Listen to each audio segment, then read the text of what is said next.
Something I love learning about is how different businesses became and if they did it all themselves, if they got investors, how it's done.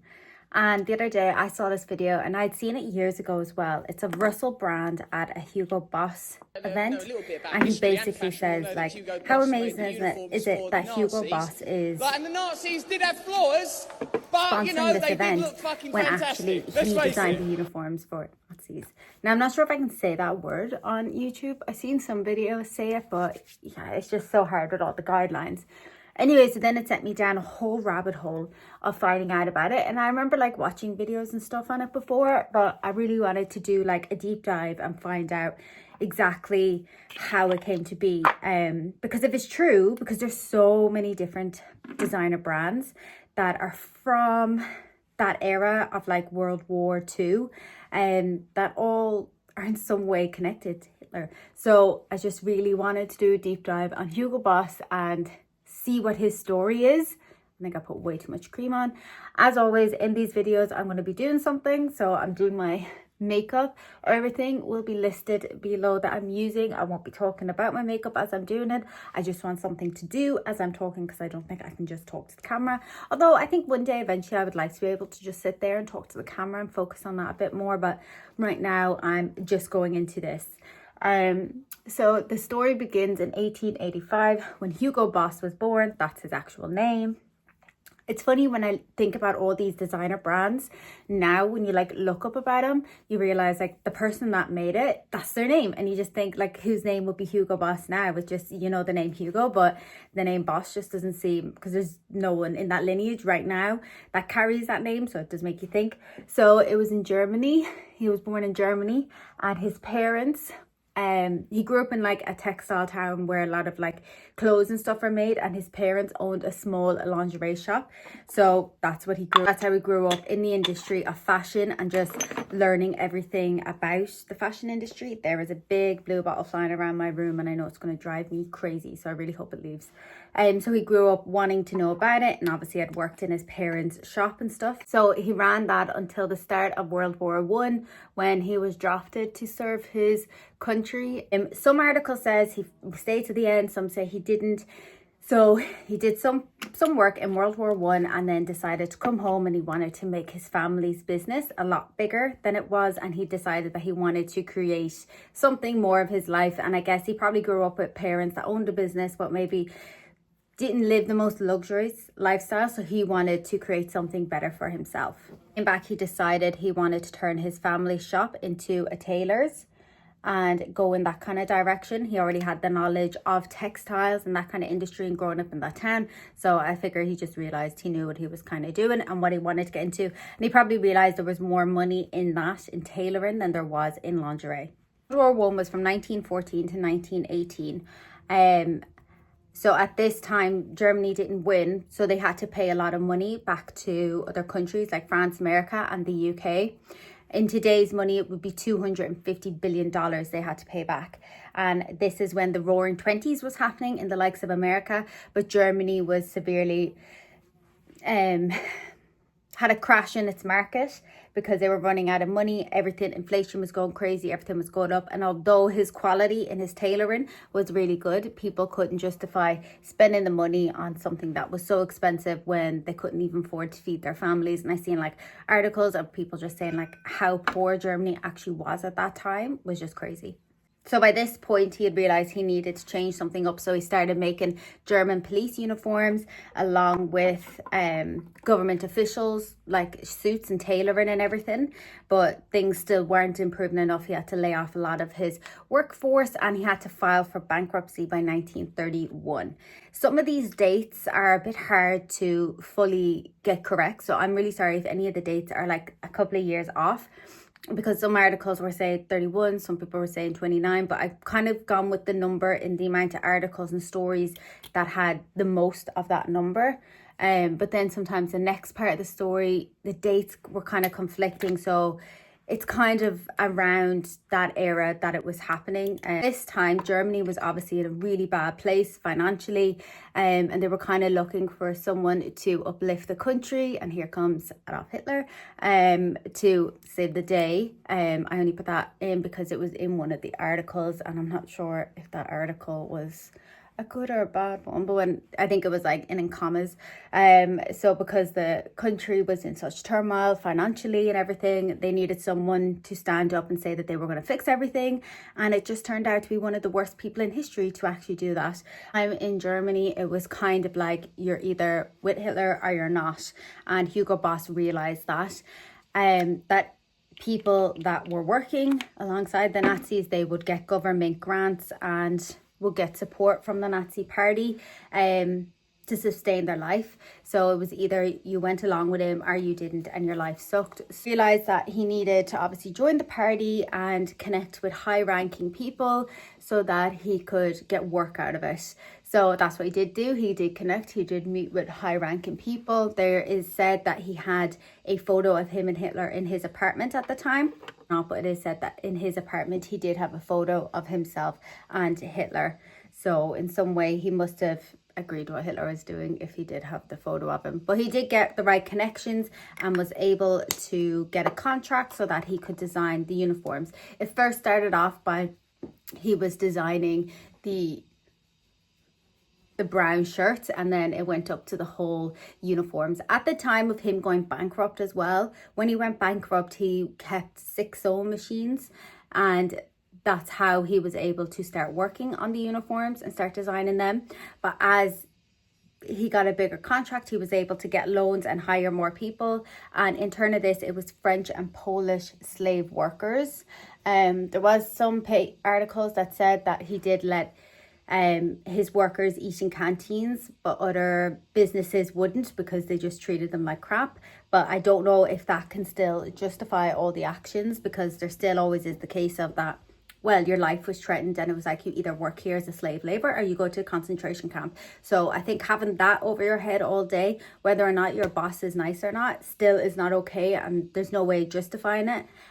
Nazis took over Europe at this point as well, and so it says that this is where this discrepancy is, that it's like, did he just join the Nazi party to just be a part of it? But then there's different books done on like Hugo Boss, like people that have done autobiographies, or is autobiography the right word?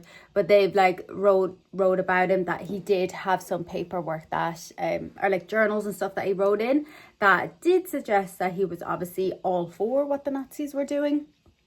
So yeah, but it's just crazy that the business just still took off as big as it did. It's mind-boggling to me that it still happened to break off and be amazing. Like, it's just that it's $1 billion company today is crazy, when this is where the business really started and took off, and where they made their first fortunes from is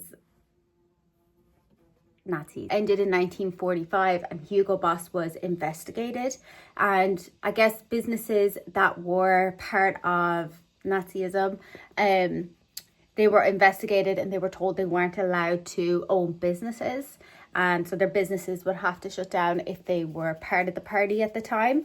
And then he died in 1948, which is really frustrating that his whole life he grew up well and he was able to support the party, and he died not long after, and there was no real consequence for his like actions in this whole matter. So that was a little bit of a bummer to read going through it.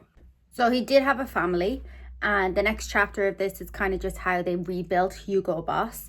Again, if I'm saying any names wrong in this video, like always, I really try and pronounce things right, but I'm very dyslexic, so I find it quite hard. And sometimes I even listen to it on Google, but then I don't know if Google's right, or I might watch another video and hear someone say it, but different accents. So sorry if I do say anything wrong. But this next chapter is all about how Hugo Boss was rebuilt, the business. I just spent the past about 5 minutes trying to get that fly out of the house. So I really hope the first half of this video doesn't have a load of fly buzzing noise in it. And if it does, I'm going to be really annoyed that I might have to re-record this. Added in stuff about about his family, but he did get married and he had a child. But he handed his business over to his son-in-law, which is Eugene Holy. And I guess that's how the name Boss died out as well, because he had a daughter, and then the business was passed over to her husband, Eugene Holy, who kept the business going and tried to rebuild it. And I think at this point, I don't understand why the name wasn't changed. Because if the name was changed to something else, no one would know, would look into Hugo Boss nowadays. But yeah, so they kept the name, and he started making postal workers, police uniforms again, and was just rebuilding it. And it was like a good company, but still didn't have the name and reputation that it once had. Ways they try to do it was they try to start making luxurious, I can't say that word for love nor money right now in this moment, and it's frustrating me so much. Because they really wanted to take away any image that they had connected to the Nazi party. So they changed up and started making suits and rebranded it to more of a men's kind of company, where they would just make luxurious suits. And at this time, Germany was trying to keep the founder's political views at bay and make sure the public didn't really want to look into or investigate how the founder became to be or what his political interests were. So they were really trying to do that, so change up the whole idea of the company. 1969, Eugene signed his company off, which is Hugo Boss, to his two sons, and they decided that they wanted to make the whole company a fashion icon company, make it completely global, change everything about the company, and I guess bring it into like a more of a modern world, I guess was kind of their idea of it. At this point in time, it seemed like everyone in Germany wanted to use like German products, but at the time a lot of German materials were quite stiff for suits. So this is when the brothers decided that they wanted to change some of the materials and use like some Italian materials that were like a bit more comfortable, softer, and not as sturdy, I guess. And this is when they wanted to rebrand. This was in 1970. They wanted to rebrand the company to just Boss. And I think that's I kind of know it's Hugo Boss, but I guess there is the whole thing where they have Boss and then Hugo Boss right underneath, like on perfumes or like colognes and stuff. So this is when they wanted to completely rebrand it. And it's crazy that for so long they wanted to keep the founders like political views out of wraps, and I just don't understand why they didn't just change the name of the company and like they just make it a whole different kind of company, because it changed throughout the years anyway. 1976, they had sold their first suit in the USA, and this is when they realized they needed to start putting a lot more money into marketing. And Hugo Boss was actually in the Rocky movie. Sylvester Stallone, I think it was the second one, Sylvester Stallone wore a Boss t-shirt in the Rocky movie, and I guess that was good promotion. And it was around the 80s, the movement, it's called the yuppie movement, and I guess this is all when people were wanting to become more successful entrepreneurs. And I think this is kind of when the world flew off in balances of classes, was the 80s. I watched a video about it recently, and I might even do one too, but so this is when everyone just wanted to wear a fancy suit.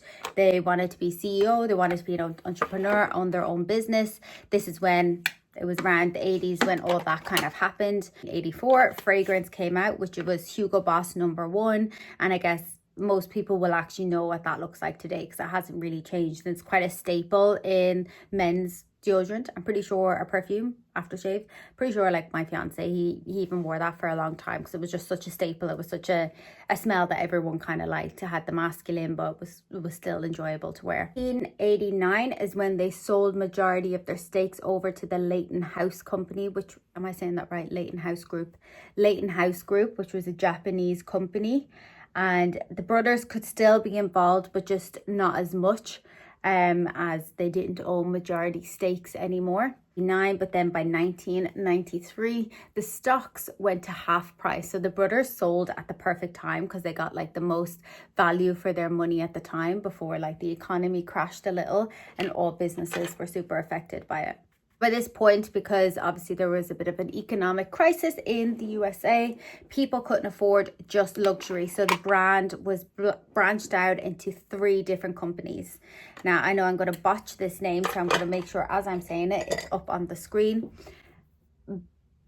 Balasonnerie, I'm really sorry. So that was the first one, which was like a more affordable range, and then there was Boss, which was the high end, and then there was Hugo, which was put towards like a younger demographic for like teenagers and stuff. And at this point they also started selling women's stuff as well, because they realized they needed to continue upping the revenue, and the more markets they could spring out to, the better for everyone. 97, the CEO Peter Littman left the company at this point, and for a couple of years there was quite a few different CEOs, but no one could do as good of a job as Peter did. So the chief designer stepped up, which was the Balasaroni guy. He stepped up and became the CEO of Hugo Boss, and he kept it going. CEO that wanted to branch out into sunglasses, casual wear, sportswear, to kind of expand the business so it could make as much money as possible. They started working on more films, and also got into modeling at this time as well, getting big models to work on their campaigns as well. Today it's based in like 90 countries, and Chris Hemsworth, the day I'm filming this, Chris Hemsworth is the face of Hugo. It might change by the time I upload this video, but Chris Hemsworth seems to be like the face of it. He's in like all the campaigns and everything. So used to be Sylvester Stallone, now it's Hugo Boss. There is an article as well about the people not being able to use the word boss. There was like a Boss Brewery article that came out that they're in, I think it was in Scotland, that there was a brewery called, I don't know why I can't pronounce it today, called Boss Brewery, and they sued the brewery, which was like a small company, like 10,000 or something. Well, it cost them 10,000 legal fees, and then they came out a while later and was like, oh, it's okay, actually you can use our name, because they got a lot of backlash for it, which obviously wasn't fair on small businesses. They did try to claim the name Boss, and anyone that tried to use it, there was a comedian that actually legally changed his name to Hugo Boss after this like came out that they'd sued a small company. And then 2011 they came out with an apology letter for their founders' political views as well. It's kind of one of those stories where it starts off really bad, and then it ends like the company is still massive today. It's a multi-billion company, and it's still sold worldwide. It's massive. They sell so much stuff. Everyone probably has something in their house that has like a Boss logo on, because it's so well known. So it's kind of like one of them stories when you end. And I guess with a lot of these kind of business stories that all started, like I said, around the same time, they all started bad, and it's kind of like, how do you end it? How do you stop it? Should the people that are in charge of Hugo Boss now be the ones to blame for what the founder has done in the past? I don't know. Should they have changed the name? I think Hugo Boss's son-in-law should have changed it to like something different, like got rid of one of the Hugo or the Boss, and like Eugene Boss or something. And I think it still could have been successful at the time, because everything else he was doing was fine. There was lots of people that said, well, he only joined the party so that he could stay afloat and make some money. And then there's other people that have said that no, because there was documents and like journals and stuff found, and he had a photo of him and Hitler in his house. So yeah, I'm not really sure how to exactly end it, because it started and then we've risen right up to the top, and I guess that's just how it happens. But let me know what you think of this video, if you already knew if it was true or not. I really enjoyed researching it and looking into it and everyone that's a part of it. So yeah, I have some more fun videos coming soon, some more companies that I want to review. But if there's a company that you want deep dive in and see how it was created, let me know. Let me know if you like the makeup as well. Everything is listed below. And yeah, thanks for watching.